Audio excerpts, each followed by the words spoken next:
Normal chilli chicken তো আমরা প্রায় সময়ই খেয়ে থাকি, তাই আজকে বানাচ্ছি গ্রিন চিলি চিকেন।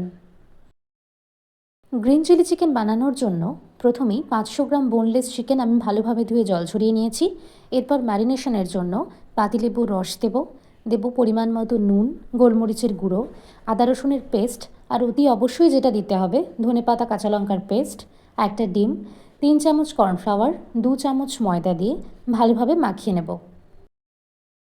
শেষে 1 টেবিল চামচ মতো সাদা তেল দিয়ে এটা 2 ঘন্টার জন্য ম্যারিনেট করতে রেখে দেব।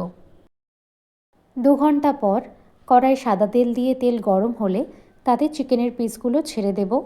গ্যাস কিন্তু মিডিয়াম ফ্লেমে থাকবে, আর পকোড়াগুলো খুব বেশি কড়া করে ভাজবো না। এমনভাবেই ভাজবো যাতে চিকেন পকোড়াগুলোর গ্রিন কালারটা চলে না যায়, আবার চিকেনটা ভিতর থেকে ভীষণ সফটও হয়। চিকেনগুলোর 2 পিঠ ভেজে নিয়ে অন্য একটা পাত্রে তুলে রাখবো।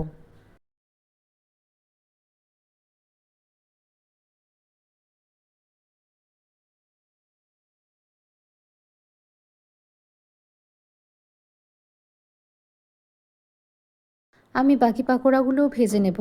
পাকোড়াগুলো ভাজা হয়ে যাবার পর তেলটা অনেকটা কমিয়ে নিয়ে ওই তেলেই দিয়ে দেব আদা রসুন কুচি, আর দেব কাঁচা লঙ্কা। আমি কাঁচা লঙ্কাটা হালকা চিড়ে দিয়েছি, আপনারা চাইলে কুচিও দিতে পারেন। আর দেব স্প্রিং অনিয়নের গোড়ার দিকের কিছুটা অংশ। সব কিছুকে 1 থেকে 2 মিনিট নাড়াচাড়া করে দিয়ে দেব পেঁয়াজ আর ক্যাপসিকাম কুচি। আমি পেঁয়াজ আর ক্যাপসিকামটাকে একটু লম্বা লম্বা করেই কেটেছিলাম। দিয়ে দেব পরিমাণ মতো নুন আর সামান্য একটু চিনি। দিয়ে দিচ্ছি সামান্য গোলমরিচের গুঁড়ো আর সস। এই সসের মধ্যে রয়েছে গ্রিন চিলি সস আর সামান্য একটু সয়া সস। ভালোভাবে মিশিয়ে নিয়ে দিয়ে দেব ধনেপাতা কাঁচা লঙ্কার পেস্ট।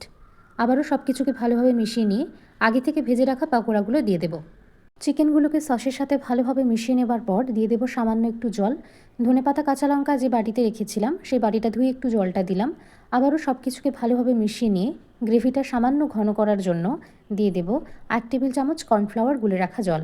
সব কিছুকে ভালোভাবে মিশিয়ে নিয়ে গ্রেভিটা ঘন হয়ে এলে সার্ভ করব গরম গরম গ্রিন চিলি চিকেন। এটা লুচি, রুটি অথবা পরোটার সাথে খেতে অসাধারণ লাগে। বাড়িতে কিন্তু একবার হলেও বানিয়ে দেখবেন।